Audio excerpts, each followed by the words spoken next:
Aujourd'hui, analyse de sparring.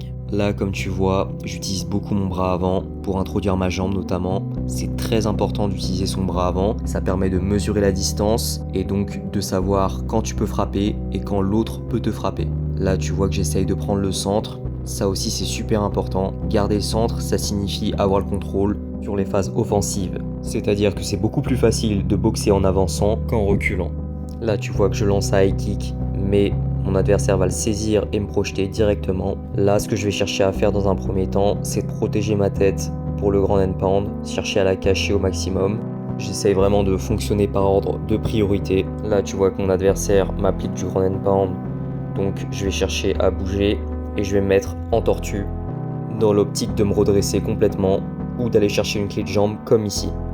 Là, tu vas voir que le problème avec cette clé de jambe, c'est que j'ai pas complètement avalé la ligne du genou. Donc je vais lâcher la clé et je vais réussir à revenir dans l'open space, mais je suis toujours dos au sol. Et là, je profite de mon élan pour me redresser et attraper une single leg.